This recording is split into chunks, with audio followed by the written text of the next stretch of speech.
Abra a palavra do Senhor nosso bom Deus, lá em Efésios, capítulo 4. Efésios 4, 17 a 32.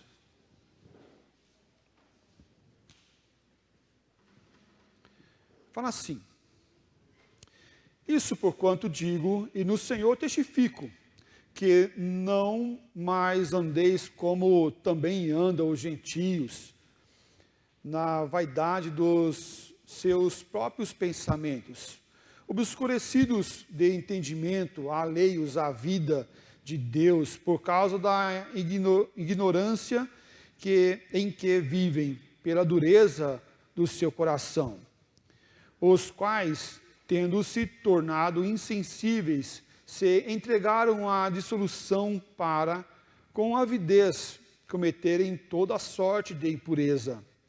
Mas não foi assim que aprendestes a Cristo. Se é que, de fato, o tendes ouvido e nele foste instruídos, segundo a verdade em Jesus. No sentido de que, quanto ao trato passado, vos despojeis do velho homem, que se corrompe segundo as concupiscências do engano, e vos renoveis no espírito do vosso entendimento, e vos revistais do novo homem, criado segundo Deus, em justiça e retidão, procedentes da verdade. Por isso, deixando a mentira, fale cada um a verdade, e com o seu próximo, porque somos membros uns dos outros. Irai-vos e não pequeis. Não se ponha o sol sobre a vossa ira, nem deis lugar ao diabo. Aquele que furtava, não furte mais. Antes trabalhe, fazendo com as próprias mãos o que é bom, para que tenha com que ajudar ao necessitado. Não saia da vossa boca nenhuma palavra torpe, e sim unicamente a que for boa para edificação, conforme a necessidade, e assim transmita graça aos que ouvem.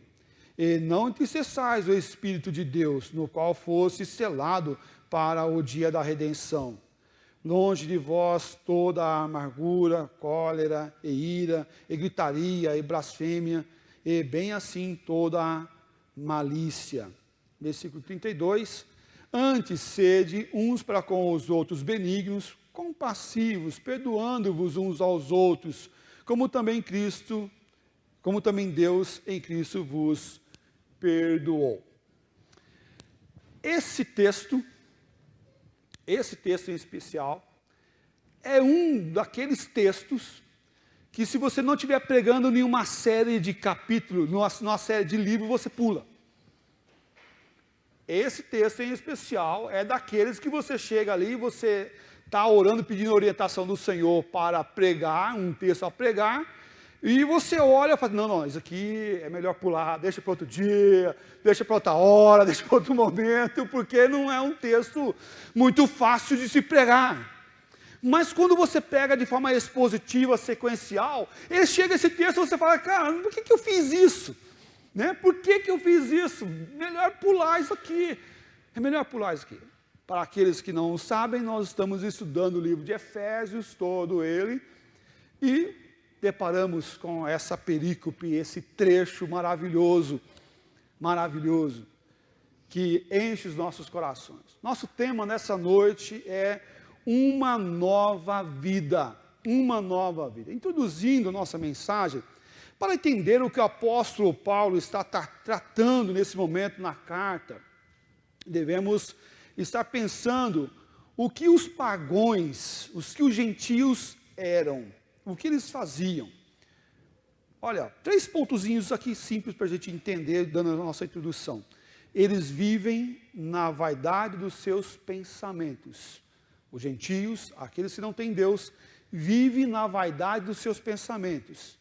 Tem um entendimento obscurecido, escuro, fechado, não aprendem nada, sabem tudo, mas ao mesmo tempo vivem na estutícia em que vivem, mente estão vazia, a mente está vazia, a mente deles está vazia, obscurecida pelo seu próprio entendimento.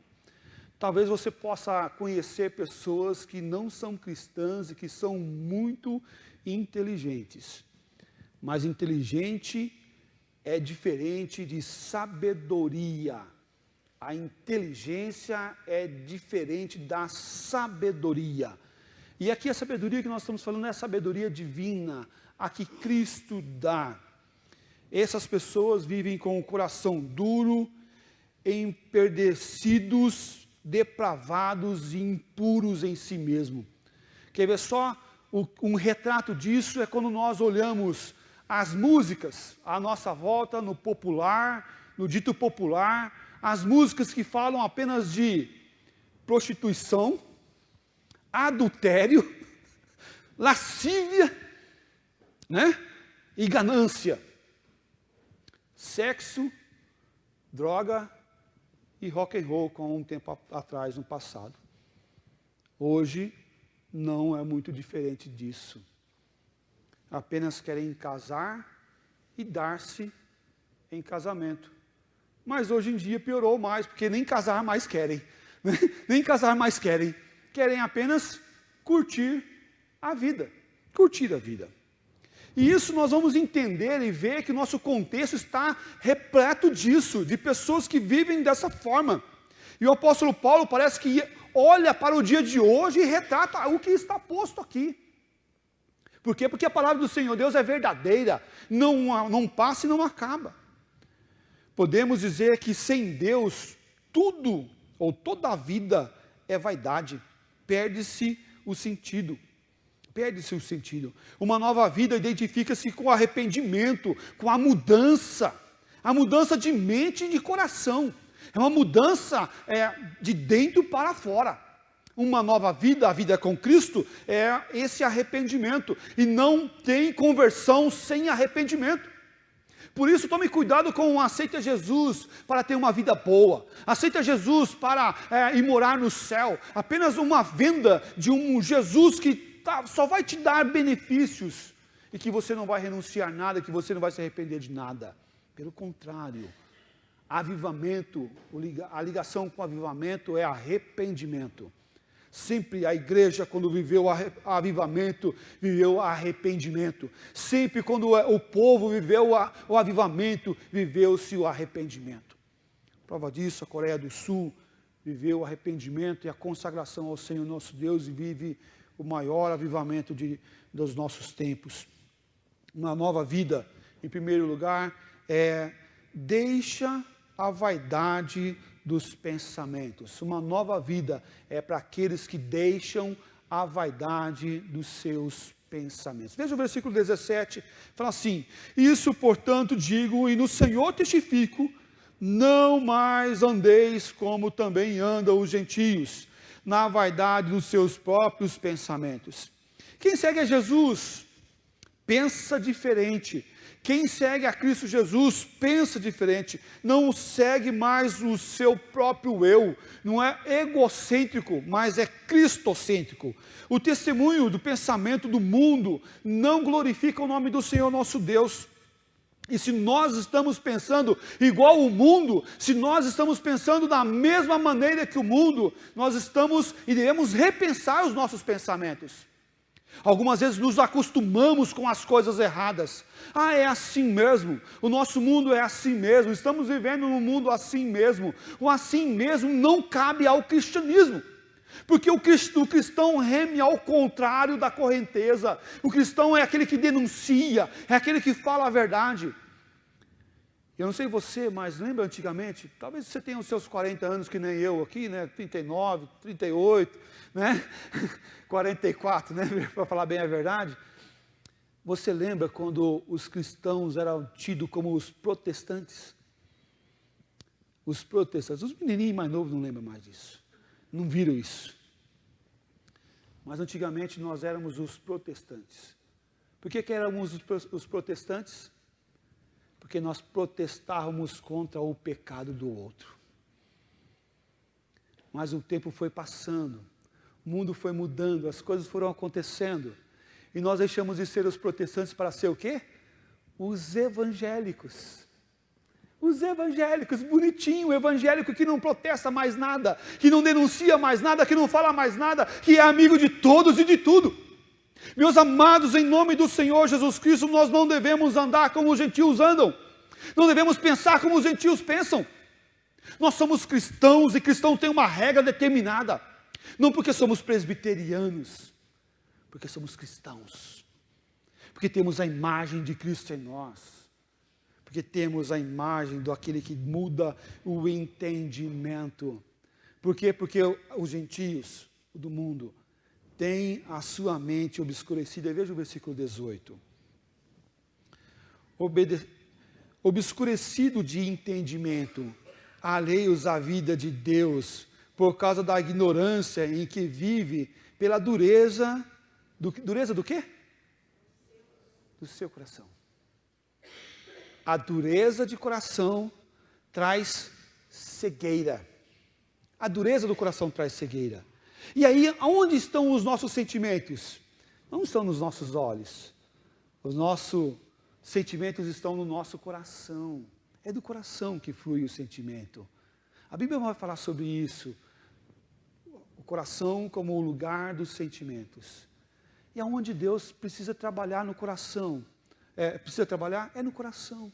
Para que as cegueiras venham cair. Para que o coração não venha nos mandar. Não venha nos obscurecer o entendimento. Não venha trazer cegueira à nossa vida. Os gentios vivem e acham que vivem livres de Deus. Acham que vivem livres de Deus. Eu não vou à igreja, eu sou livre. Eu não dou o dízimo, eu sou livre. Eu não faço e não tenho compromisso com a igreja, eu sou livre. Mas não é livre, pelo contrário, vivem em trevas, perdido em si mesmo, rodando sem direção e sem rumo. Quer prova disso? Pergunta para eles assim: se você morrer hoje, para onde você vai? E aí eles falam assim: não sei. Talvez, se eu merecer, eu vou para o céu. Talvez, se eu merecer. Meus irmãos, não tem ateu até quando o avião começa a cair. A hora que o avião começa a cair, todo mundo acredita em Deus. Todo mundo fala de Deus. Todo mundo fala de Deus. Meus amados, mas não precisamos deixar o avião começar a cair para que o entendimento venha a ser esclarecido e que o entendimento venha à nossa mente. Romanos capítulo 1, versículo 22, fala assim: inculcando-se por sábio, tornaram-se loucos. Inculcando-se por sábio, tornaram-se loucos, porque não davam glórias a Deus, porque não exaltavam o nome do Senhor Deus, e a consequência é que o próprio Deus entregou a esses homens, a essas pessoas, as suas concupiscências, aos seus desejos mais internos, aos seus pecados, a sua forma de pensar e agir, até chegando a mudar a sua forma natural, das suas relações sexuais, mulher com mulher e homem com homem. Meus amados, isso é coisa do mundo, não é coisa daqueles que servem ao Senhor Deus, porque a palavra de Deus renuncia e denuncia isso como pecado, e não apenas como doença, mas como pecado diante do Senhor. É pecado. Não adianta imaginar que é sábio, tem que ter a sabedoria divina, tem que ter o esclarecimento do alto, que revela ao nosso coração a verdade de amor do Senhor Jesus Cristo. Mas Satanás tem cegado as pessoas, tem cegado o entendimento. Olha lá o que fala em 2 Coríntios capítulo 4, versículo 3 a 6. Eu vou pedir que a igreja leia em uma só voz. Leiamos. Mas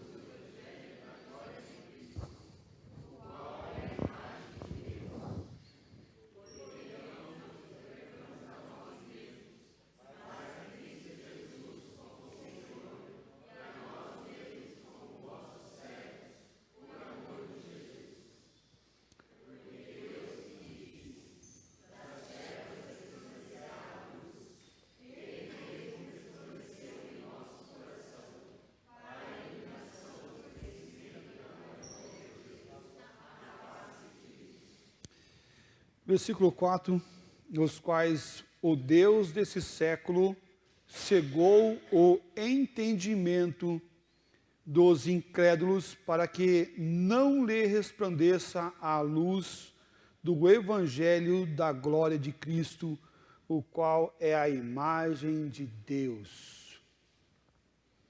O Deus desse século, quem que é o Deus desse século que a Bíblia nos fala? O Deus desse século chama-se Diabo. E ele tem cegado o entendimento das pessoas para que não possa ver e entender a luz de Cristo vindo ao nosso encontro. Meus amados, mas o problema não é apenas olhar que o Deus desse século tem cegado as pessoas lá fora. O problema é quando o Deus desse século tem cegado as pessoas aqui dentro. Meus amados, nós não podemos aceitar e nos conformar com as coisas desse mundo, com as coisas desse tempo, com o momento. Os gentios vivem alheio à vida de Deus, os gentios vivem na ignorância de Deus, os gentios vivem na dureza do seu próprio coração. Por isso nós não podemos nos assemelhar aos gentios, agir como eles, pensar como eles, fazer como eles, falar como eles. Pelo contrário, não é apenas usar uma roupa do domingo, a domingueira, né? O melhor sapato, a melhor calça, o melhor terno, bonito que só, né? Olha só, é a melhor forma, a melhor gravata. Não, não é isso. Não é isso, não é apenas a casca ser bonito, tem que estar bonito por dentro, né? Tem que estar bonito por dentro, tem que resplandecer a glória e a majestade do Senhor nosso Deus, porque a dureza do coração não agrada a Deus. É melhor estar com um trapo, melhor estar com uma roupa velha, limpinha, mas com o coração limpo, que glorifique o nome do Senhor nosso Deus. Nós não somos adeptos a dar mulambento, mas se for optar por algo que seja o exterior, não o interior. Porque o exterior não leva à condenação, mas o interior leva. O interior leva. Leva a perder o melhor do Senhor nosso Deus. Quero chamar a tua atenção ao versículo 19 do nosso texto base. Os quais, tendo se tornado insensíveis, se entregaram à dissolução para com avidez cometerem toda sorte de impureza. Toda sorte de impureza, o mal praticado com rapidez. É isso que o versículo está falando. O mal praticado com rapidez. A avidez é rápido. Vou praticar o mal com rapidez. Pronto a fazer o mal. Esses gentios agem dessa forma. Nosso tema, uma nova vida. Em segundo lugar, aqueles que têm uma nova vida seguem a Jesus. Aprende de Cristo. Segue a Jesus e aprende de Cristo. Vejamos os versículos de 20 a 24. Fala assim, mas não foi assim que aprendeste a Cristo. E percebe, volta lá um pouquinho, ele fala, não fosse assim que aprendeste a Cristo. Olha que interessante, ele não fala, não foi assim que aprendeste de Cristo, mas a Cristo. E nós vamos falar sobre isso aqui daqui a pouquinho. Se é de fato o tendes ouvido e nele fosse instruído segundo a verdade em Jesus, no sentido de que, quanto ao trato passado, vos despojeis do velho homem, que se corrompe segundo as concupiscências do engano, e vos renoveis no espírito do vosso entendimento, e vós revistai do novo homem criado segundo Deus, em justiça e retidão procedentes da verdade. O cristão tem uma visão cristocêntrica. E visão cristocêntrica é usar a lente de Cristo. É olharmos através de Cristo o que acontece na nossa vida. Se de fato temos ouvido, ou estamos ouvindo de Cristo, estamos aprendendo de Cristo, estamos bebendo de Cristo, nele fossem instruídos, nós somos instruídos nele. Mas também nós somos renovados no espírito da vossa mente, e vos revistai do novo homem, criado segundo Deus em justiça, em verdade, justiça e santidade. Mas não foi assim que aprendestes a Cristo. Aprender de Cristo e não sobre Cristo. Aprender de Cristo e não sobre Cristo. Quando o texto nos fala, mas não foi assim que aprendeste a Cristo, não é um erro de concordância verbal aqui, mas ele está dizendo, ele está nos dando o sentido de aprender com Cristo e não de Cristo. Porque tem muitas pessoas que sabem muito de Cristo, conhece a história, conhece a Bíblia, conhece tudo, mas aprendeu de e não com. Não tem Cristo como Senhor da sua vida, não tem Cristo no seu coração, não tem Cristo na sua intimidade, não tem Cristo na sua caminhada diária, mas sabe de Cristo, conhece Ele, já ouviu falar dEle, já leu as Escrituras, já leu o Evangelho, já assistiu o filme, os filmes de Cristo Jesus. Sabem tudo dEle, mas não conhecem Ele. Meus amados, não é isso que o cristão tem. O cristão tem uma intimidade com Cristo. Você já aprendeu com Cristo. Aprendeu dele ser seu amigo maior. Aprendeu dele, caminha com ele e ama ele de todo o seu coração. Porque é isso que deve ser a nossa vida, o nosso mover, o nosso ser. É ter um relacionamento com Cristo, é aprender sobre Cristo, é andar com Cristo e caminhar com Ele todos os dias. Não é apenas ter uma informação de quem foi Cristo Jesus e a divisão que aconteceu na história, mas o que Ele fez, o seu derramar do seu precioso sangue a nos salvar e mudar. Conhecemos pessoas que sabem muito de Cristo Jesus, mas não amam a Cristo Jesus como o Senhor da sua vida. E por isso ele fala assim, versículo 21, se é que de fato o tendes ouvido e nele fostes instruídos segundo é a verdade em Jesus. Cristo é de fato o conteúdo do ensino, mas devemos aprender com Cristo, com Ele, andar com Ele, amar a Ele. Ser um cristão é receber uma transformação radical. Não é 360. Não é 360. Porque 360 você volta ao mesmo rumo, na mesma direção. Mas é 180. Por quê? Porque aquele que roubava, não rouba mais. Aquele que matava, não mata mais. Aquele que furtava, não furta mais. Antes trabalha para ajudar os necessitados, aqueles que têm necessidade. Por quê? Porque houve uma mudança radical, uma transformação integral. Nosso tema, uma nova vida. Quero aplicar essa mensagem aos nossos corações nessa noite. Aplicando essa mensagem, abobine a mentira, fale a verdade. Deixe a mentira de lado, fale a verdade. Veja o versículo 25. Por isso, deixando a mentira, fale cada um a verdade com o seu próximo, porque somos membros uns dos outros.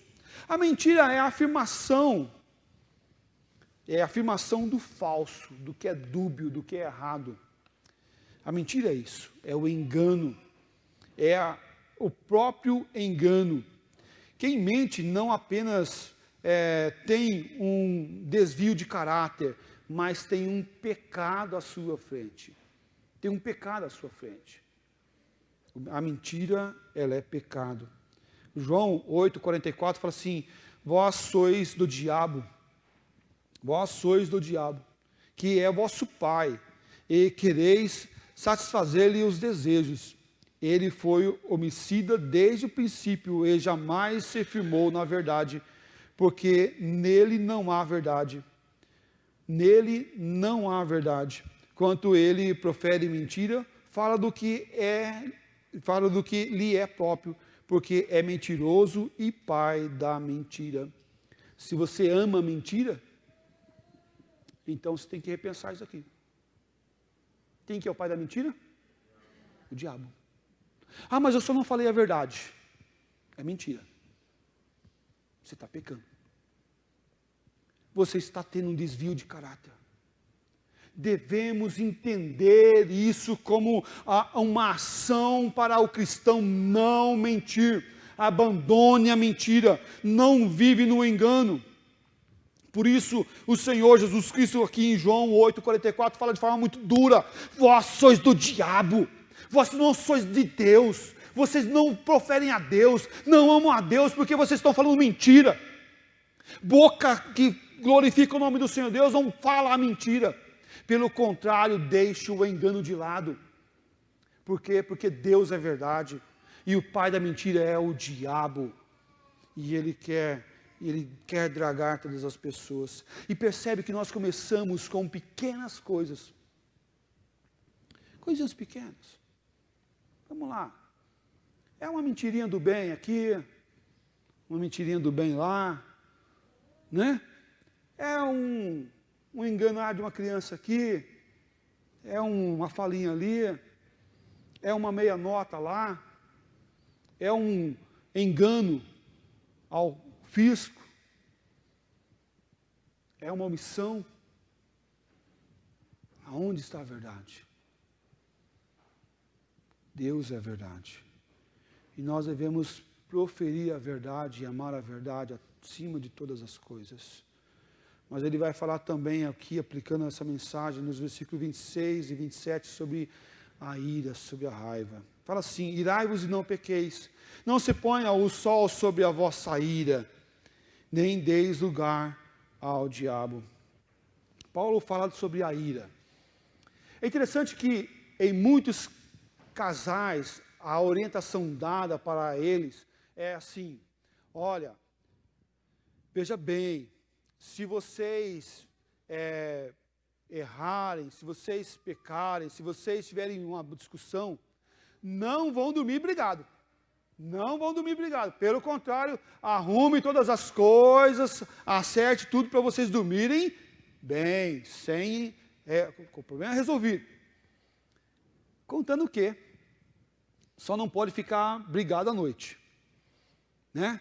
Durante o dia pode, né? Durante o dia pode quebrar o pau. Vai lá, quebra o pau, racha o pau. Então começa logo cedo. Então começa logo no amanhecer. Vai, racha o pau logo, porque durante o dia vocês podem brigar à vontade. Façam o que vocês quiserem. É isso? Não, mas o texto fala: não ponha o sol sobre a vossa ira. Então do dia pode. Não é à noite? Então, minha filha, olha, durante o dia, né? Toma cuidado, né? Meus amados, não é isso. Não é isso. Ele está falando para você não cultivar o mal no seu coração. Mas também ele não fala para você resolver todos os problemas também. A toque de caixa. A toque de caixa. Vou resolver todos os problemas agora. E quantas vezes nós já sentamos para resolver as pendengas com a esposa, com o marido? Quantas vezes? E aí fala: agora hoje vamos lavar toda a roupa suja aqui. Vamos ter uma DR, né? E aí acha que vai resolver tudo. Quantos já perceberam que não é bem assim? Em algumas coisas demora tempo. Tem que comer alguns quilos de sal junto. Meus amados, a palavra de Deus fala assim: não se ponha o sol sobre a vossa ira. Ele não está falando de resolver os problemas. Está falando de você tratar o teu coração para que você não fique irado. Para que você não dê lugar ao diabo nesse ponto. E por isso ele fala assim: não deis lugar ao diabo. Tira a ira do coração. Tira a maldade do teu coração. Tira o senso de vingança do seu coração. Tira aquilo que está te fazendo você perder o senso de pensamento e de reflexão do teu coração. Que as coisas vão se resolver melhor. E por isso ele fala assim: não se ponha o sol sobre a vossa ira, não deis lugar ao diabo, de forma sequencial.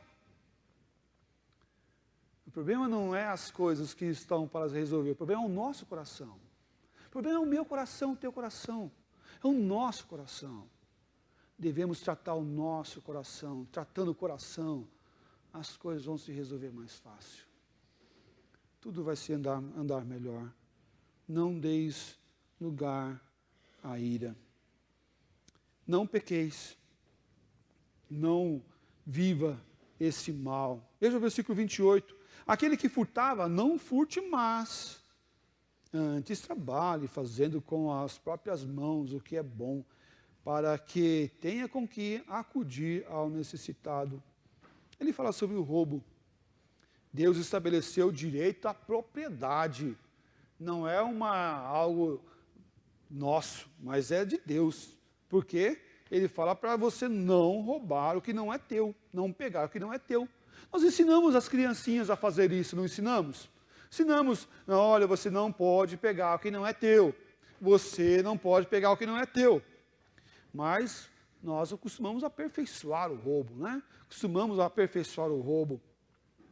E aí vivemos coisas desonestas, pesos, a balança passa, ou a balança diminui, 1 quilo já é 950 gramas, né?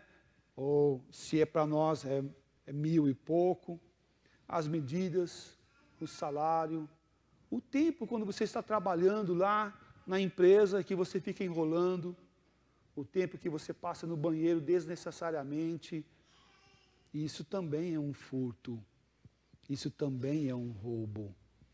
O tempo que você poderia trabalhar e não está trabalhando, o imposto, o dízimo, as ofertas, isso tudo é roubo.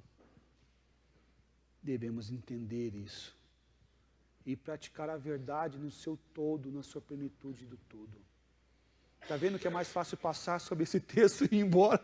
É mais fácil passar desse texto e ir embora do que falar essas verdades. Mas devemos entender que o ladrão vem para matar, roubar e destruir. Mas ele veio para, Jesus Cristo veio para que nós tenhamos vida e vida em abundância. Está lá em João 10:10. O ladrão é o diabo que quer matar, roubar e destruir a sua vida.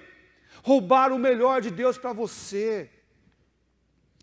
Meus amados, não vamos nos acostumar com as coisas erradas nessa vida. Vamos entender o que é errado, como é errado. O ladrão vem somente para roubar, matar e destruir. Eu vim para que tenham vida e a tenham em abundância. Não tenha medo. O Senhor Jesus Cristo é o Deus que prometeu uma vida em abundância. E Ele nos dá com a sua graça e amor. Versículo 29 e 30 para nós fecharmos a nossa mensagem dessa noite. Fala assim: não saia da vossa boca nenhuma palavra torpe, e sim unicamente a que for boa para a edificação, conforme a necessidade, e assim transmita graça aos que ouvem. E não entristeçais o Espírito de Deus, no qual foste selado para o dia da redenção. Palavra torpe, apodrecido, podre. Palavra torpe, apodrecido, podre, corrompido. É o tipo de palavra que prejudica quem ouve. Não importa se é verdade ou se não é verdade.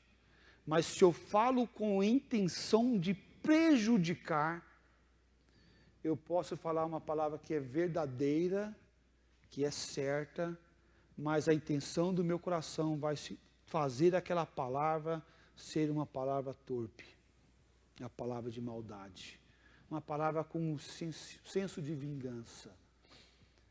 Quem nunca falou numa hora de discussão, uma palavra que não foi para abençoar, foi na verdade para afetar o outro, para machucar o outro, para ferir o outro, para criar dor no outro. Essa é uma palavra torpe. E aqui o apóstolo Paulo vai usar 6 palavras para mostrar as coisas erradas que nós podemos assim pensar e fazer. Mas olha só, quero destacar aqui algumas aqui à nossa volta: a amargura, cólera, ira, gritaria, blasfêmia, malícia. São palavras que aqui o apóstolo Paulo vai usar versículo 31 e 32, longe de vós toda amargura, cólera, ira, gritaria, blasfêmia, e bem assim toda a malícia. Antes sede uns para com os outros benignos, compassivos, perdoando-vos uns aos outros, como também Deus em Cristo vos perdoou. E ele vai usar amargura, cólera, ira, gritaria, blasfêmia, malícia. São ações que o homem mau, que as pessoas podem usar para afetar o outro. Mas o que ele fala que nós devemos fazer e agir? Antes, sede uns para com os outros o quê? Benignos, compassivos, perdoando-vos uns aos outros, como também Deus em Cristo vos perdoou. Meus amados, ao falarmos as coisas à nossa volta, devemos pensar em 4 peneiras. Eu gostaria que você pensasse em 4 peneiras ao falar. Pode subir. 4 peneiras ao falar algumas palavras. A primeira peneira que eu gostaria que você pensasse ao falar alguma coisa é: essa palavra é boa? Essa palavra é boa? Primeira peneira, essa palavra é boa? A segunda peneira, vai edificar? Primeira peneira, palavra boa? É boa? Então fale. A segunda peneira é: vai edificar? Vai construir? Vai edificar? É necessária? É necessária? É necessário falar? E a quarta peneira, é abençoadora? Vai mudar alguma coisa? Primeira peneira é: a palavra é boa? Então, se é boa, fale. Segunda peneira, vai edificar? Se vai edificar, fale. É necessária? É importante? Então fale. E é abençoadora? É abençoadora? Então fale. Se não passar por essas 4 peneiras, cale-te, não fale. Não fale. Porque você pode causar males no coração do outro e males no seu próprio coração. Meus amados, que Deus abençoe nossas vidas. Como igreja, como povo de Deus, para que venhamos entender essa nova vida, esse novo comportamento, essa nova atitude que o Senhor Deus quer de cada um de nós, a começar de mim, a você e para a glória do Senhor nosso Deus. Deus nos abençoe, em nome do Senhor Jesus Cristo.